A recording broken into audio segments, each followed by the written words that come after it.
السلام عليكم. إن شاء الله النهاردة هنتعرف إزاي نقدر نبعت رسائل للواتساب لأرقام تليفونات، سواء الأرقام دي متسجلة عندنا أو الأرقام مش متسجلة. أول حاجة إحنا بيبقى في عندنا بعض الناس بيبقى عندهم لستة بأرقام الأشخاص، أرقام التليفونات بتاعتهم والأسماء بتاعتهم، وعايزين نبعت لهم رسائل معينة. في طرق كتير، فإحنا حابين النهاردة نوضح لحضراتكم أبسط طريقة خالص، اللي هو ضغطة واحدة تخليك تبعت الرسالة. تمام؟ فهنبدأ كده مع بعض، هنفتح برنامج الإكسل مع بعض. داتا زي اللي ظاهرة قدامنا دي. هنا عندنا عمود فيه أرقام التليفونات، عمود فيه الأسماء، وفي هنا عمودين هنزودهم دلوقتي إضافيين، اللي هيبقى فيهم التكست بتاع الرسالة اللي أنت هتبعتها. تمام، والإيه، واللينك اللي هتضغط عليه. طيب، أول حاجة هنلاحظ إن أرقام التليفونات دي إحنا حاطين قدامها مفتاح الدولة. يعني إيه مفتاح الدولة؟ يعني على سبيل المثال لو الرقم بتاعك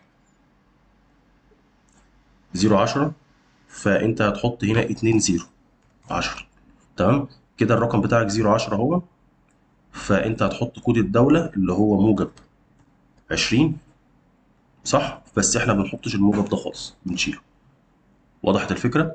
فاحنا هنا بنحط الكود بتاع الدوله، وبعد كده بنكمل رقم الموبايل بتاعنا. طيب، فاحنا هنا زي ما حضراتكم شايفين عاملين الجزء ده بالشكل ده. نيجي بعد كده نحول الكلام ده لتيبل عشان يبقى اسهل في التعامل معاه. هنقف هنا في النص، وهنيجي هنا من فورمات از تيبل، وبنختار شكل التيبل بتاعنا ونقول له اوكي. بعد كده هتيجي هنا الجزء اللي هو بتاع النص بتاع الرساله، فهنستخدم هنا نكتب هنا تكست. ده التكست بتاع الرساله. الرسالة على سبيل المثال أنا عايز أقول له أهلا، وبعد كده أحط اسم الشخص. أهلا، وبحط اسم الشخص، فهنخليه مثلا هنا على سبيل المثال اللي هو النيم بتاع الشخص. بعد كده أقول له أهلا بيك كذا. تمام، اسم الشخص. وبعد كده نقول له مثلا، نفترض على سبيل المثال أن يور انترفيو.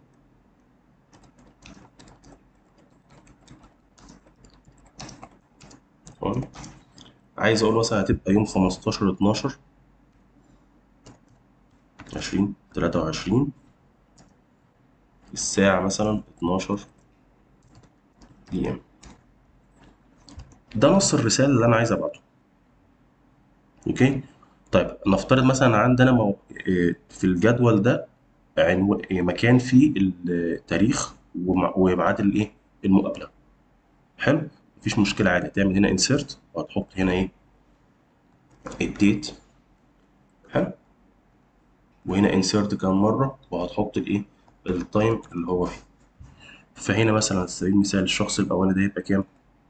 هيبقى 15 12. هناخد ده هنا كده، والمكان اللي هنا هنحط فيه التاريخ بتاعه. صح، تمام اه. ده التاريخ.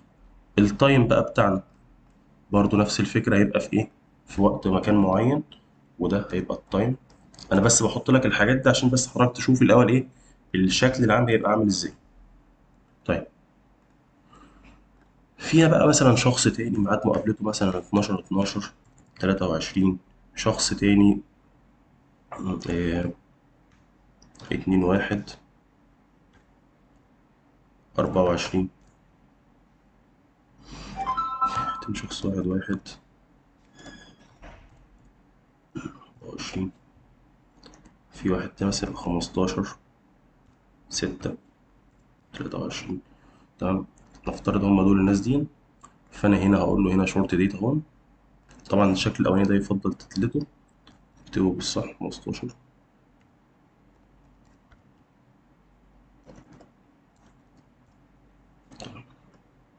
هنعلم على الحاجات دي، ظبط الشكل بتاعك. ده الاوقات اللي هيحضروا فيها المقابلات. مثلا في ناس هيبقى الساعه واحدة، في ناس مثلا هيبقى الساعه 12 ونص، الساعه 11.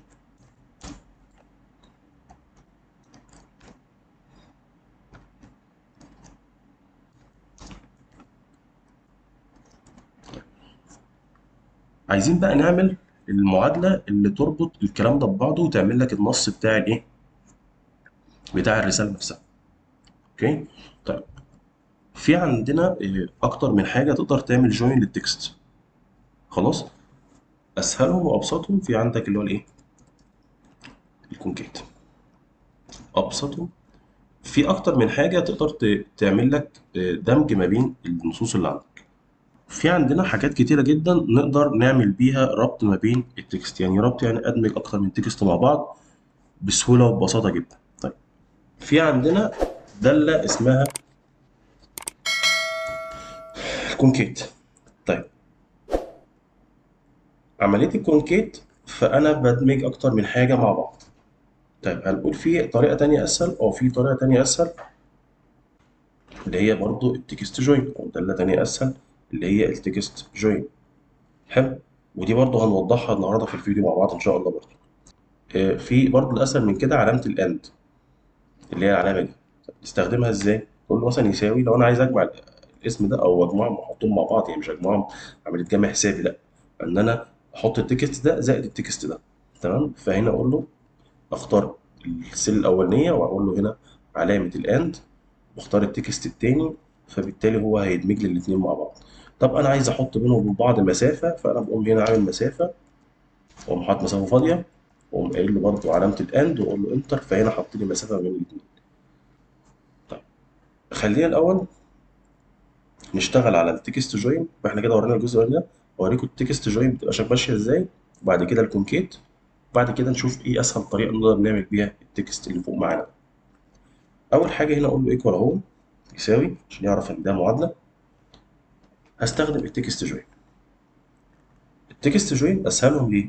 لانك انت في التكست جوين بتحدد الديليميتر اللي انت تشتغل عليه. يعني لو انا عايز اقول له خلي في مسافه ما بين كل محتوى والمحتوى التاني، فانا بقوم عامل هنا علامتين تنصيص صغير. في حاله بقى وجود خليه فاضيه او سيل فاضيه بيتجاهلها، فهي الاوبشن ده موجود وجميل جدا، مش موجود في الجزء بتاع الكونكيت، ولا موجود لما انت تيجي تعمل علامه الاند. حلو. فده قلنا لحضراتكم قبل كده في الفيديوهات اللي قبل كده، كل داله بقى ليها ميزه، وفي دوال تقدر تشتغل في الجزء ده، ودوال تقدر تشتغل في الجزء ده اكتر. طيب في الحاله بتاعتنا دي، سواء استخدمت التكست جوين او الكونكيت، الاثنين واحد سيان عندك، لان احنا هنا عندنا السيلز كلها ايه، لان السيلز هنا كلها عندي كلها مليانه، مفيش في سيل مش هيبقى فيها بيان، مفيش في سيل مش هيبقى فيها بيان، فبالتالي ايه، الاثنين هيبقوا ماشيين معانا، مفيش فيها مشكله خالص. هنكمل مع بعض التكست جوين. اول هنا اول حاجه الديليميتر، بعد كده اكتب ام بي تي سيلز اهو قايل له ترو. التكست الاولاني مثلا انا عايز احط التكست ده، بعد كده كوما التكست ده، واقوم قافل. كده معناها ان هيعمل ايه، لو في واحده من دول فاضيه فهيتجاهلها. طيب ولما يجي يعمل الاثنين جوين يضيفهم، هيحط الديليميتر ده ما بينهم بالنص، ما بينهم في النص. يعني هنا هيحط الخليه الاولانيه، بعد كده مسافه اللي هي الديليمتر ده اهو، بعد كده هيحط الخليه الثانيه، فيبقى لما هتيجي الناتج هيبقى بالشكل ده. طيب لو انا عايز اخلي الديليمتر هنا بتاعي انا احطها مثلا شرطه من دي، نقول له انتر. طيب في حاله ان في سيل من هنا مش موجوده، ما حطش هو الديليمتر، في الكونكيت هيحطها. تمام. يعني لو في سيل فيها بيان مش موجود، لا مالوش دعوه. طيب يبقى هنا في الجزء ده احنا استخدمنا التكست جوين. طب هل لو انا بقى عندي اكتر من واحد، يعني اكتر من سيل، اقعد اكتب بي 2 بي 3 بي 4 بي 5؟ لا، ببساطه خالص اه، امسح دول، وهتيجي تقول له المجموعه دي على بعضها، او من اول هنا لاول هنا.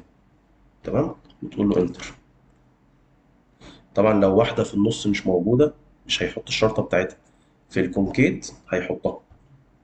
طيب يبقى كده استخدمنا التكست جوين. هنستخدم الكونكيت وهنشرحها. إيه الاتنين واحد، الكونكيت والكونكاتينيشن. الكونكيت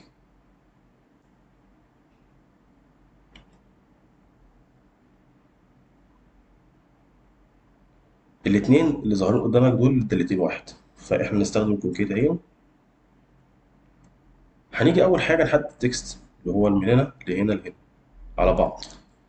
في حاله زي دي لو انا جيت اعملهم بالشكل ده، هو هيضمهم لك على بعض بالشكل ده على طول.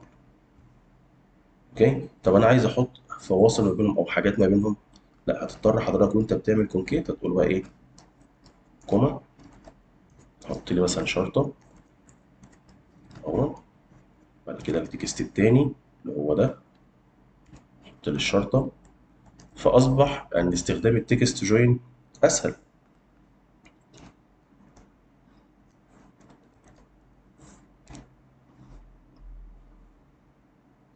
قول له انتر، فاداك نفس النتيجه اهو. هنلاحظ بس لو انا جيت دلت حاجه من هنا، هتلاقي في الجزء بتاع التكست جوين اللي هي الاولانيه دي،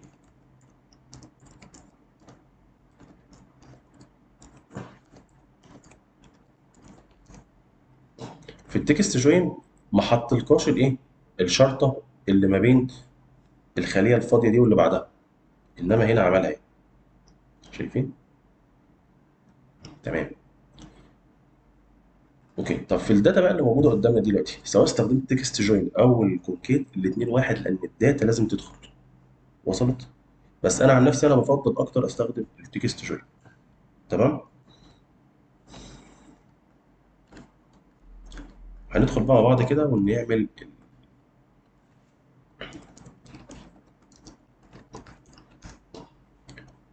ونظبط برضو دي، خليها نظبطها تاريخ مظبوط. طيب، نيجي بقى مع بعض واحده واحده. انا عايز اقول له هنا هل او هل الاول، بعد كده احط اسمه، بعد كده اقول له انترفيو ويل بي اون، التاريخ كذا والوقت. هنعملها ازاي؟ هنستخدم مع بعض التكست جوين. هناخد بقى التكست ده نحطه هنا في جنب، نكتب هنا النوت باد.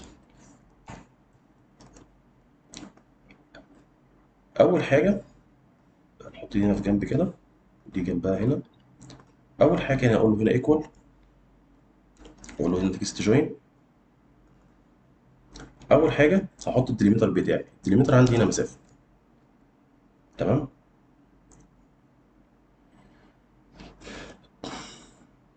اول حاجه اقول له تكست جوين، والديليمتر عندي هنا فاضيه. يعني ايه فاضيه؟ يعني ما احطش مسافات خالص. تمام، اتفقنا. بعد كده هقول له اجنور ام بي تي، طبعا هقول له اجنور ام بي تي. اول تكست عندي ايه هو التكست اللي عندي؟ كلمه هالو اهي، هكتب هنا هالو، بعد كده مسافه، وبعد كده هحط الاسم.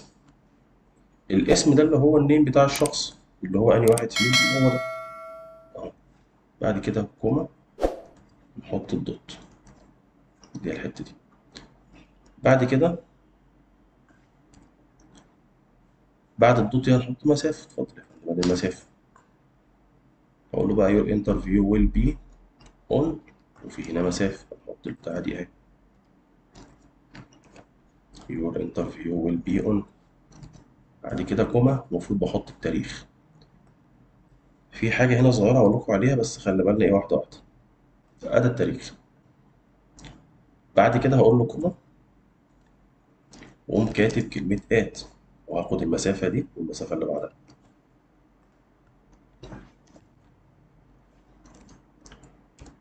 بعد كده اخر حاجه هحط التايم اللي هو ده.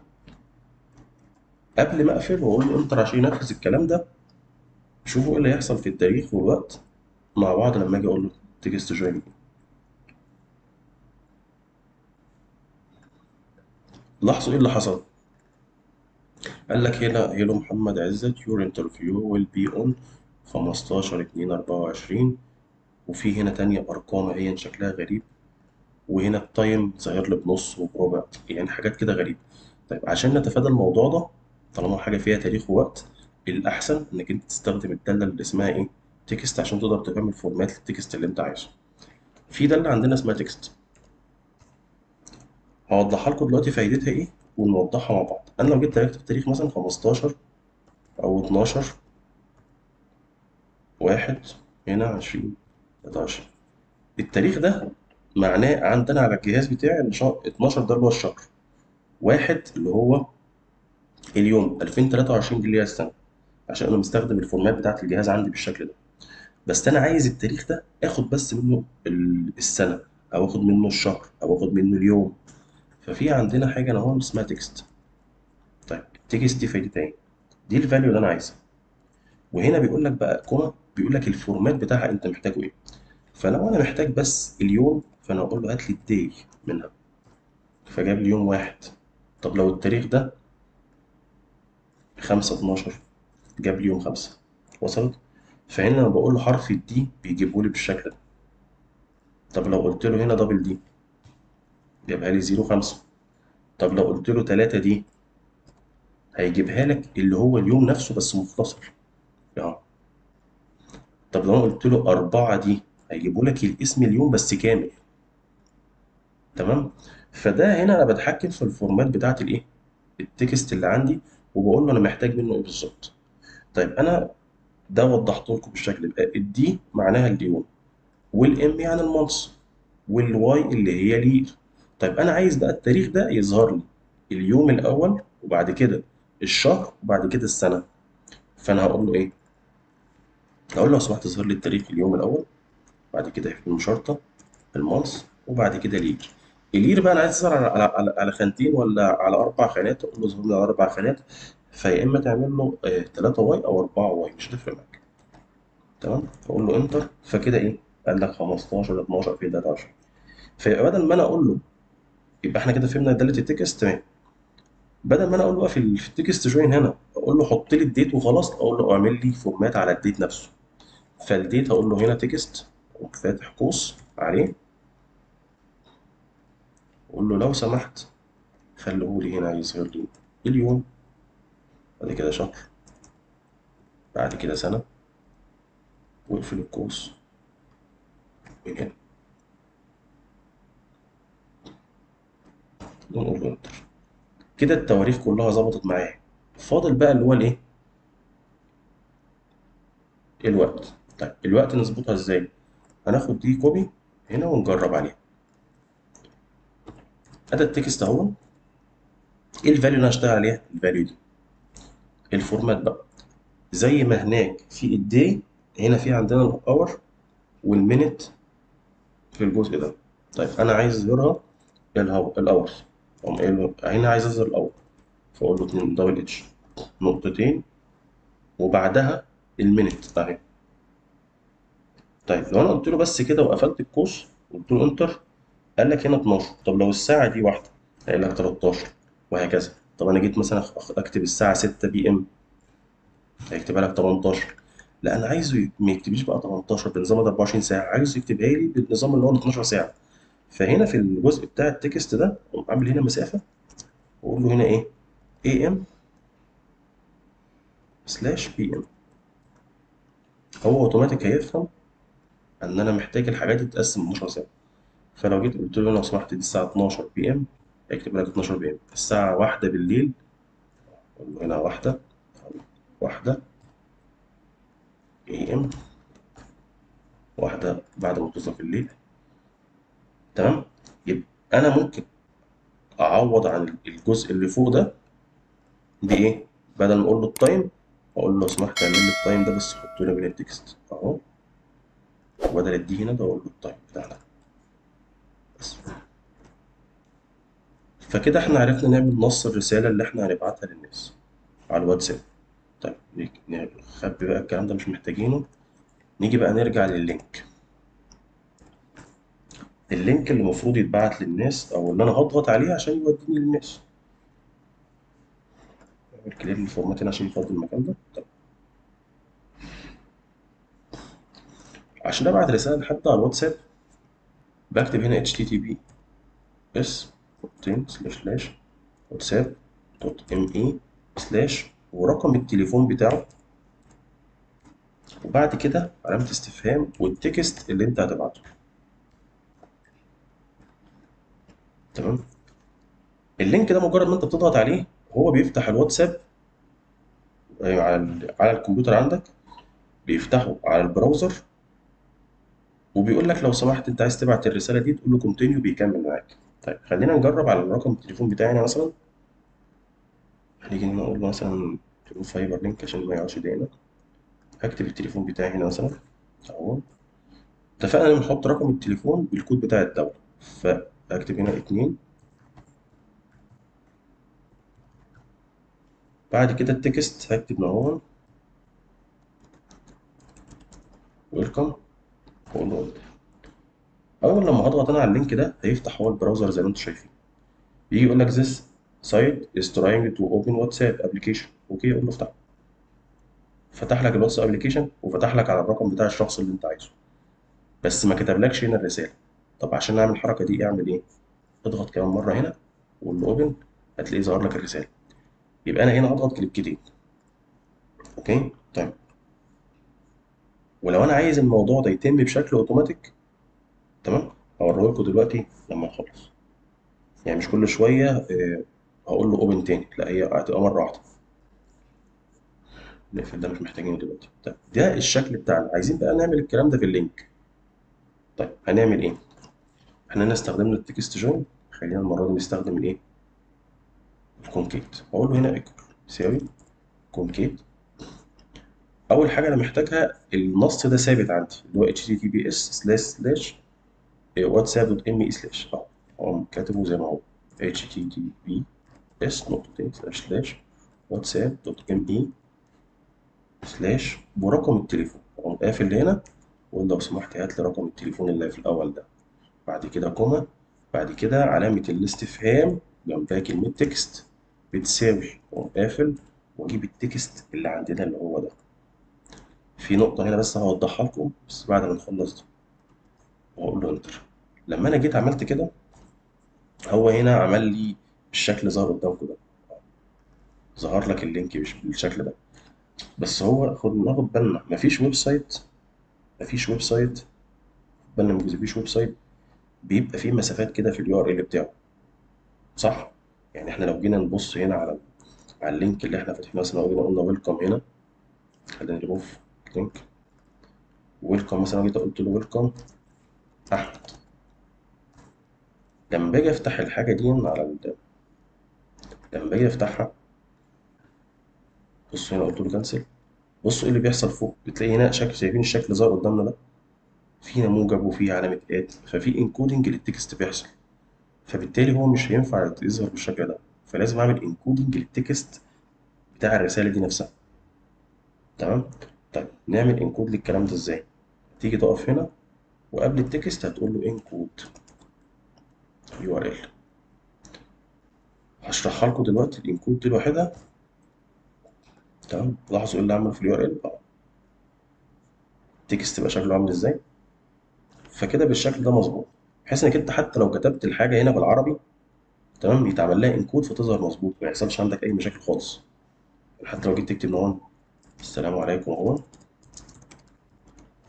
بصوا هو عمل لك التكست بالشكل ده.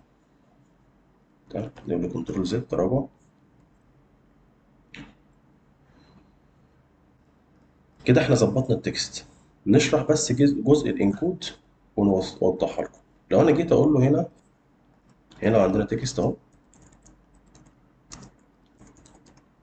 جيت اقول له هنا انكود، الداله بتاعت الانكود بس يو ار ال، عشان تعمل انكود لليو ار ال بتاعك، فمجرد بتضغط عليها فهو بيحول لك الشكل ده، بحيث ان انت لو خدته في البراوزر ما يبقاش عندك اي مشكله خالص.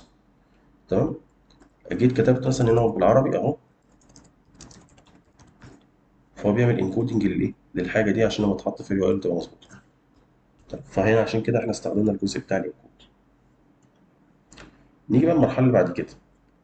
دلوقتي عشان اخد تكست من ده، فانا محتاج اعمل له هنا كوبي مثلا، وهنا اقوم قايل له هنا بيست از تكست، واعمل له اف 2 واقول له انتر عشان يبقى لينك اضغط عليه فيفتح، لان هو بالمنظر ده كده ما هوش لينك. يعني لو ضغطت عليه كليكتين هيفتح لي الايه، ايديت عليه. فهنا هنضطر نستخدم داله اسمها هايبر لينك. الهايبر لينك دي بتحول لك اي يو ار ال ليو ار ال عادي وتقدر تضغط عليه. يعني ده هنا ظاهر ان هو ده عنوان اهو، عنوان حاجه على النت، بس مش ظاهره كلينك. فانا ممكن استخدمها واعملها لينك. ازاي؟ بداله اسمها هايبر لينك. تمام، داله اسمها هايبر لينك، بحط اللينك لوكيشن وبحط الفريندلي نيم. ده طبعا حاجه اوبشنال، ليه اوبشنال؟ لان هو حاطط لك بين ايه، براكتس اهي. طبعا الفريندلي نيم ده اوبشنال، لان هو شايف حاطط لك الاقواس بتاعته عامله ازاي. شكل الاقواس ده معناه ان هو دي حاجه اوبشنال بالنسبه لك. طيب ده الشكل هو اللي احنا عايزينه، اللي هو اللوكيشن، والفريندلي نيم هنسيبها فاضيه واقول له انتر. فهو هنا حوله لك اللينك اهو، تقدر تضغط عليه بكل سهوله كليك. هنا بقى حول لك لينك اهو بشكل بسيط، تقدر تضغط عليه على طول يقوم فاتحه لك. تمام. كانسل. طيب انا عايز بدل ما يظهر لي لينك طويل قوي كده يظهر لي هنا كلمه كليك هير. دي بقى اللي هي الفريندلي نيم اللي موجوده في الداله بتاعت الهايبر نت. هضغط عليها اقول له ايه الفريندلي نيم، او ممكن عند التنصيص اقول له اكتب لي في النص هنا ايه كليك هير. فكده اللي ظاهر قدامك كلمه كليك هير، بس هي الاصل اللينك ايه بيوديك على اللينك اللي هو الطويل ده. يعني مجرد ما اضغط عليها بيفتح اللينك الطويل بتاعنا. هتقول هنا اوبن، طبعا ايه كونتينيو، هيقوم ظاهرهم لك تاني. كده في الدنيا تمام وضحت معانا. طب نحول بقى الكلام ده، فالكونكيت ده كله واقوم حاطط نوع اقول له هايبر لينك، واقوم قايل له تاب، واجي هنا في الاخر كوما واقول له كليك هير،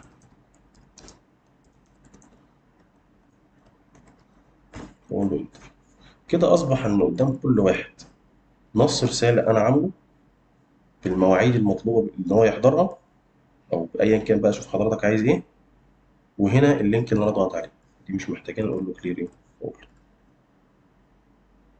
نيجي بقى للشكل الجميل بتاعنا، بنعمل ايه؟ تسحب انت الكلام ده هنا، تقول له هنا نو، نضغط على لينك حتى واحد بس منهم بدل البراوزر بتاعك، خليه هنا كنسل دلوقتي. نيجي هنا هنحط ده هنا كده، اسحب ده فوق سنه.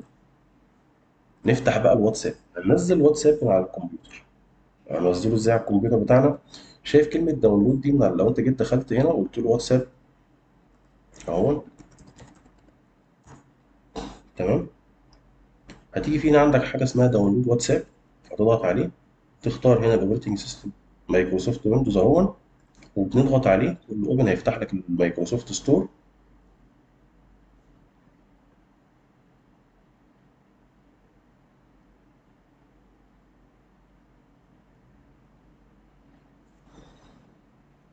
طبعا هو عشان متسطب عندي هتلاقيه موجود هنا كلمة اوبن فعشان يفتحه، انما عند حضرتك هتلاقيه كلمة جيت، هتقدر تعمل له انستول عليه.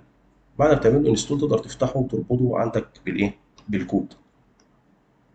طيب طريقة الربط بتاعة الواتساب هي بسيطة خالص، على حسب الموبايل بتاعك اندرويد او ايفون.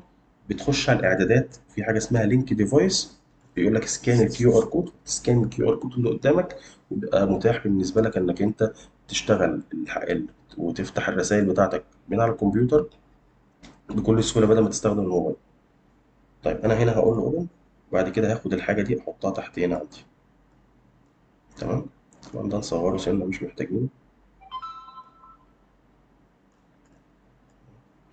أو لو إحنا حابين ممكن نحط نخلينا في جنب مش مشكلة. خلي ده هنا كده.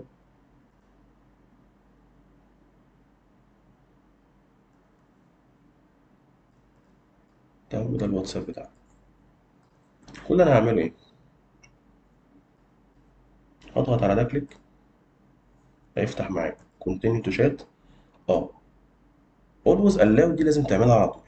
اتفقت معاكم من شوية إن إحنا في دي هقولها بعدين. فلازم تعمل always allow عشان مش كل مرة هيجي يسألك يقول لك أنت عاوز فتقول له open تضغط عليها، لا، أنت قول له always allow عشان تشتغل معاك على طول، ما عادش يسألك تاني. فكده يسألك، بدل ما يسألك يقول لك أنت عايز تفتح اللي على الديسكتوب برنامج الواتساب اللي على الديسكتوب، قول له أنا عايز أفتحه وما تسألنيش السؤال ده تاني. فأنا أقول له أولوز إيه؟ قلبه. هقول له أوبن. شيل بس الرسالة دي كده من الأول خالص عشان نقربها لكم. هنضغط بعد كده كليك أهو، كليكاية هيفتح معاك كونتينيو تو شات، تقوم قايل له إرسال. الشخص التاني نفس الفكرة، هتقوم ضاغط عليه أهو. اتفقنا نضغط كام كليكة؟ كليكتين، أدا كليكتين تروح الرسالة عنده، تقوم قايل له سنت. الشخص التالت كليكاية واحدة فتح لك الأكونت، الكليكة التانية هيحط لك الرسالة، تضغط سنت. تمام. اللي بعده تمام كونتينيو تو شات، كليكة كمان هيحط لك الرسالة، تمام، تقوم قايل له سنت، وهكذا. فدي أبسط طريقة بدون استخدام كود خالص، بدل ما انت تقعد تنسخ الرسائل دي وتسجل ارقام التليفونات دي عندك، لا هو اوتوماتيك هيبعت لك الحاجات دي بكل سهوله. اتمنى الفيديو يكون عجبكم. وإن شاء الله في فيديو تاني هنوضح لكم إزاي نعمل الكلام ده باستخدام الكود. لو في أي حاجة حضراتكم عايزين تستفسروا عنها أو في معادلة مثلا حابين نشرحها بشكل أكتر أو تفاصيل أكتر، اكتبوا لنا في الكومنتات، وإن شاء الله هنوفيكم فيها في فيديوهات جديدة. السلام عليكم.